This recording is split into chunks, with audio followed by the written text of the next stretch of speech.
तर तुमची मागणी नेमकी काय आहे? धाराशिव नगरपालिकेची निवडणूक झालेली आहे. नगराध्यक्षपद आणि नगरसेवकांची निवडणूक झालेली आहे. त्या निवडणुकीच्या सर्व मतपेट्या आयट्या या ठिकाणी स्ट्रॉंग रूममध्ये सील केलेल्या आहेत. परंतु 3 जागेची निवडणूक अद्याप बाकी आहे.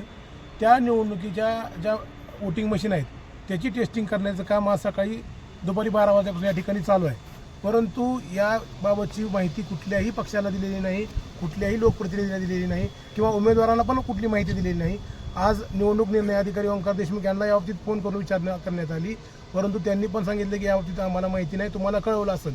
परंतु त्यांनाही याबाबतीत कुठली माहिती नाही. म्हणजे सगळा अनागोंदी कारभार आहे, भोंगळ कारभार चालू आहे आणि 100% प्रत्येकाच्या मनामध्ये संशय येणार आहे की या ठिकाणी काहीतरी काळबेरं चालू आहे. कारण आपण बघता की या ठिकाणी प्रत्येक पक्षाचे उमेदवार जे निवडणूक लढलेली आहे ते या ठिकाणी व्हिजिट देतात, सील चेक करतात, परंतु या ठिकाणी मशीनचा वोटिंग केलेला आवाज येत आहे. परंतु यामध्ये संशय येणार साहजिकच आहे. परंतु या बाबतीत निवडणूक निर्णय अधिकारी पूर्णतः डोळेझाक करत आहेत. आमचा त्याच्यावरती आरोप आहे. त्यांनी याबाबतीत स्पष्टता द्यावी आणि या ठिकाणी CCTV कॅमेरे बसवलेले आहेत. सध्या लाईट गेलेली आहे, त्याची स्क्रीन बंद आहे, परंतु ते म्हणतात ते आमची रेकॉर्डिंग चालू आहे. आम्ही या ठिकाणी ज्या दिवशी या ठिकाणी वोटिंग मशीन सील केल्यात त्या दिवसापासून ते आजपर्यंतच्या किंवा निवडणूक मतदान होईपर्यंतच्या पूर्ण CCTV फुटेजची आम्ही या ठिकाणी मागणी केली.